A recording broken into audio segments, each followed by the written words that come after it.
Whoever said it's better to give than to receive probably never found themselves exhausted from constantly pouring into others without receiving anything in return. I've been there, giving my time, energy and resources only to feel overlooked and underappreciated. It's a tough spot, one that many of us have faced, especially if you're trying to live by Stoic principles in a world that often confuses kindness with weakness. Today, we're going to explore how to offer your compassion wisely and protect your peace, drawing on some timeless Stoic wisdom. We'll uncover why setting boundaries isn't just smart. It's necessary to preserve both your dignity and your sanity. So, if you've ever felt like your kindness is being taken for granted, stick around. This discussion might just change the way you interact with the world around you. 1. Self-care isn't selfish.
It's about self-awareness and living in harmony with our virtues. If kindness is one of your virtues, you must practice it in a way that aligns with your other virtues like wisdom and moderation. Stoic kindness isn't a floodgate open to everyone at all times. It's a well-measured stream, directed where it can do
more powerful. 2. Master the art of saying no. It's a common misconception that setting boundaries means you're shutting people out. But let's flip that idea on its head. Think of boundaries as the guidelines you draw around a treasure map. They guide everyone to respect the treasure, your energy, time, and emotions, without exploiting it. So, let's dive into how setting healthy boundaries is not just a self-care act, but a crucial component of living a Stoic life, marked by wisdom and moderation. The Stoics were all about living in alignment with nature, our true nature. And part of understanding our nature involves recognizing our limits and communicating them clearly. Seneca, one of the most respected Stoic thinkers, often talked about the importance of guarding one's time against unnecessary intrusions, akin to how we might protect our property. This isn't about being stingy with your time or yourself. It's about ensuring that you're investing it wisely in ways that are congruent with your values and capabilities. When we fail to set boundaries, we often end up feeling overwhelmed and resentful, emotions that Stoics strive to manage through rational thought and self-awareness. Imagine you're a pitcher full of water. Each task or favor you perform for someone else pours some of your water into their glass. If you pour out too much without refilling, you'll end up empty. Healthy boundaries ensure that you refill your pitcher by saying no when necessary, by allocating time for rest and rejuvenation, and by choosing engagements that align with your values. Here's a practical way to start setting those boundaries. Begin with small, non-confrontational boundaries that feel more like self-promises. For example, decide that you won't check emails after 8 p.m. so you can have time to unwind and focus on personal growth or relaxation. Communicate this to others with clarity and firmness. You might say, "I've found that I'm more effective when I give myself time to disconnect in the evenings. I'll respond to emails during my designated working hours." This simple boundary can help manage expectations and create a routine that honors your need for downtime.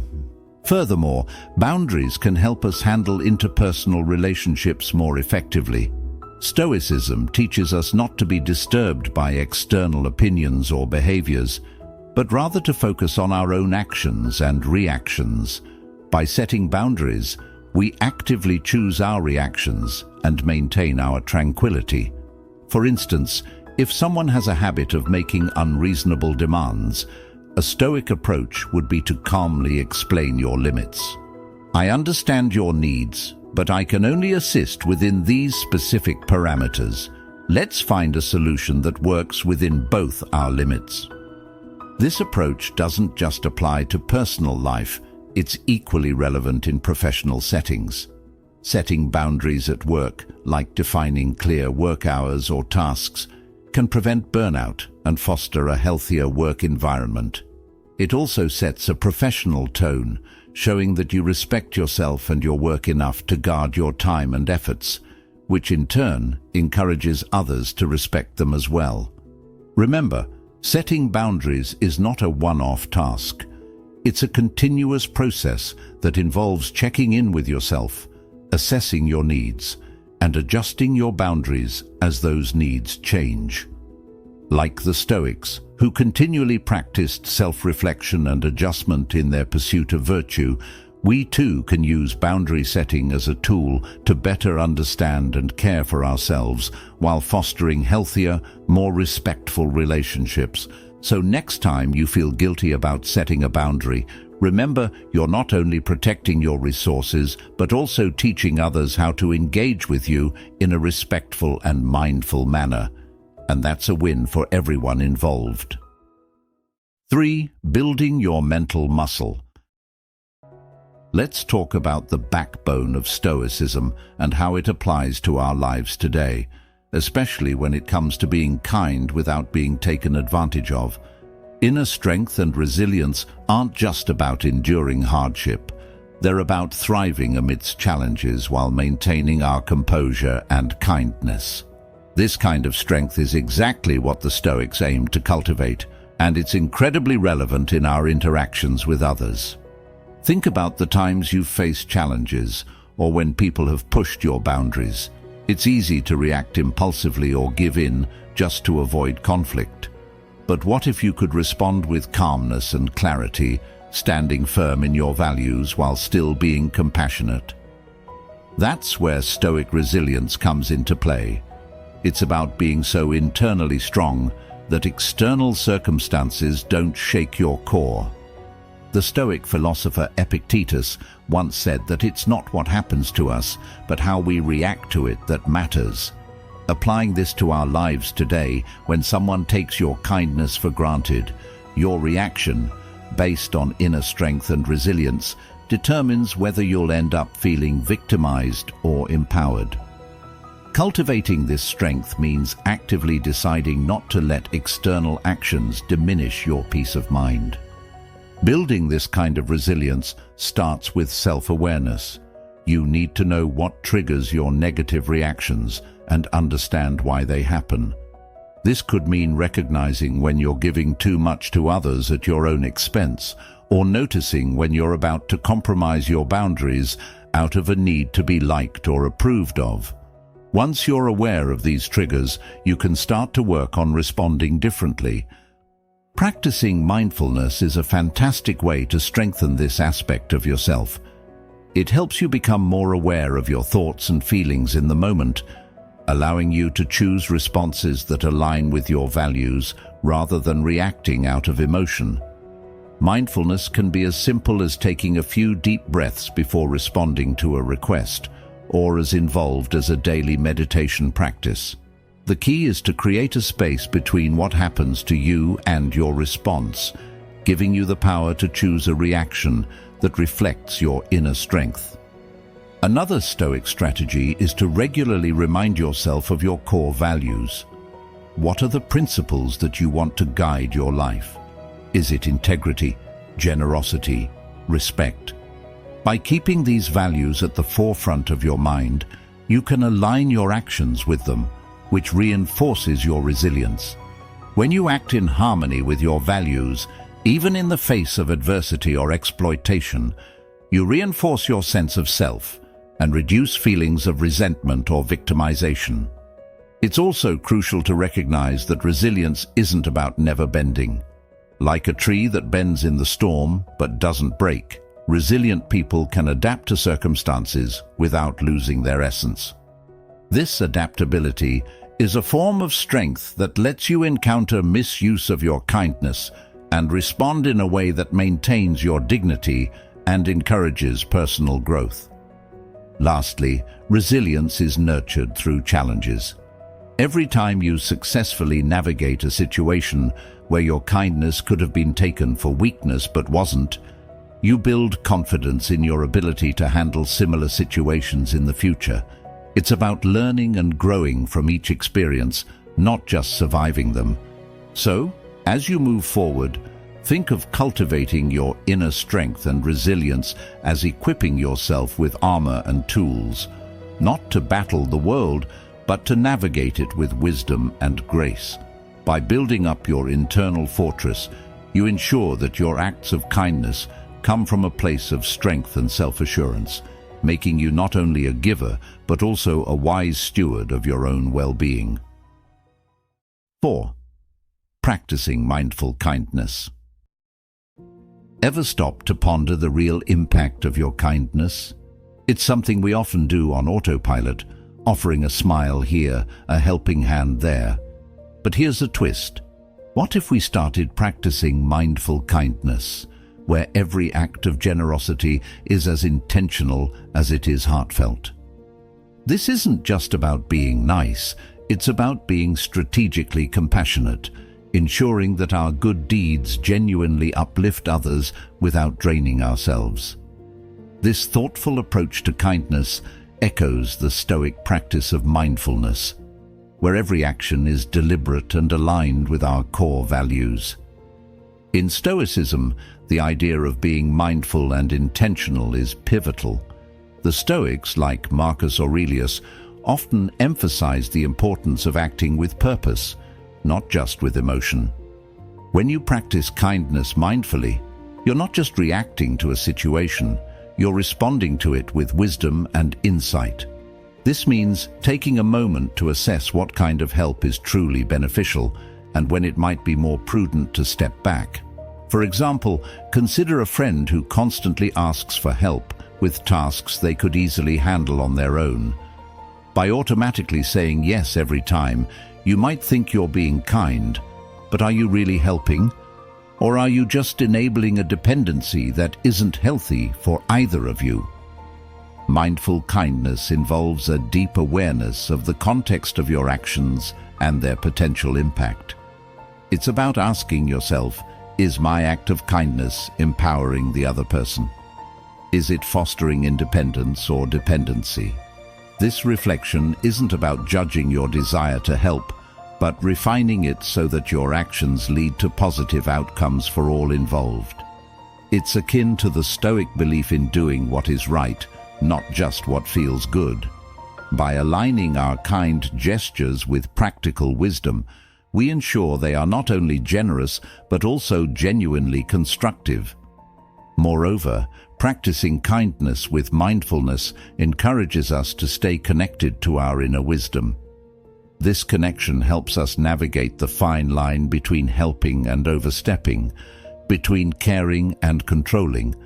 It prompts us to consider the long-term effects of our actions, guiding us to offer support that is sustainable and respectful. For instance, instead of simply giving money to a friend in a financial rut, a mindfully kind person might also spend time discussing budgeting tips or helping to create a financial plan. This approach doesn't just solve the immediate problem, but also empowers the friend to manage their financial future more effectively. Another aspect of mindful kindness is being aware of how we feel when we help others. Are we seeking approval, or are we genuinely moved to act out of compassion? Stoicism teaches us to be self-aware and to act from a place of internal strength rather than seeking external validation. This internal audit helps ensure that our kindness is pure and not tainted by the desire for recognition or reward. When our acts of kindness come from such a place of purity, they are more likely to be effective and appreciated. Finally, mindful kindness also means recognizing and accepting the limits of our impact. We can offer help, but we cannot control the outcomes. Just as the Stoics accept that some things are outside their control, so must we understand that the ultimate responsibility for change lies with the individual we are assisting. This realization can be freeing, allowing us to offer our help without attachment to the results, confident that we have acted rightly regardless of the outcome. Practicing mindful kindness is about bringing thoughtfulness, awareness, and intention to our acts of compassion. It's about making sure that our kindness is not just felt, but is also functional and fostering. By integrating Stoic principles into our everyday acts of generosity, we not only enhance the value of our kindness, but also deepen our connection to our own values and principles. This approach doesn't just change the way we act, it transforms the way we live. 5. Handling haters the smart way. It's inevitable. Sooner or later, we all face moments where our kindness is met with disrespect. It's frustrating, isn't it? When you extend a hand and instead of gratitude, you get a slap in the face, either literally or metaphorically. But here's a Stoic twist on handling these situations. Instead of reacting with hurt or anger, we can choose to respond with wisdom. This shift is not just about keeping our cool, it's about turning a potentially negative interaction into a learning experience for both parties involved. Stoicism teaches us that our reactions are within our control, even if external actions are not. When someone disrespects us, it's easy to react impulsively, perhaps with anger or withdrawal. However, responding with wisdom means taking a step back and analyzing the situation. Why did the disrespect occur? Often it's not entirely about us, but about the other person's struggles or insecurities. By understanding this, we can address the situation more effectively and compassionately without escalating the conflict. A wise response begins with maintaining our composure. Think of Marcus Aurelius, who faced betrayal and disrespect even from his closest allies. Yet he chose to handle these situations with a level head, focusing on rational responses rather than emotional reactions. In our own lives, this might mean pausing before responding, allowing ourselves time to cool down if we're feeling heated. This pause is crucial. It gives us the space to formulate a response that aligns with our values and the outcome we desire, rather than one that simply vents our frustrations. Next, consider the importance of clear communication. When facing disrespect, it's helpful to express how the behavior affects us without placing blame. For instance, you might say, "When you speak to me in that tone, I feel undervalued and hurt. I want to understand your perspective, but I also need to be treated with respect." This kind of statement opens the door for dialogue without accusation, which is more likely to lead to a productive resolution than a heated argument. Additionally, Stoicism encourages us to look for the opportunity in adversity. Disrespectful interactions, while unpleasant, can teach us about our boundaries and how firmly we are prepared to defend them. They can also be a catalyst for strengthening our resilience and our ability to handle difficult social situations.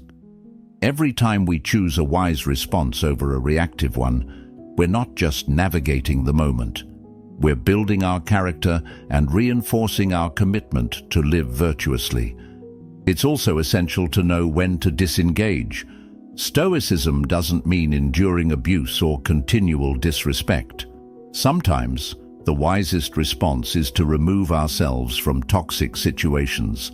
This isn't an act of defeat, but a strategic decision, recognizing that our well-being is our responsibility. Seneca wrote extensively about the peace that comes from removing oneself from drama and conflict, advising that we should not feel compelled to stay in situations that harm our spirit. In practicing these responses, we also set an example for others. Our calm demeanor and thoughtful communication can serve as a model for how conflicts should be handled, potentially influencing others to adopt similar approaches. This is the ripple effect of Stoic wisdom. Not only does it change us, but it also has the potential to change those around us, one interaction at a time. Responding to disrespect with wisdom is about more than just managing a single interaction. It's about cultivating a lifelong approach to challenges and conflicts. By integrating Stoic principles into these moments, we ensure that our responses are not only appropriate for the situation at hand, but also reflective of the deeper values we aspire to live by every day. This approach doesn't just resolve conflicts, it transforms them into opportunities for growth and understanding. Remember, the strength of your character isn't shown by how you revel in comfort, but how you face challenges. Thank you for spending this time with me and for being a part of our Stoic Journal community.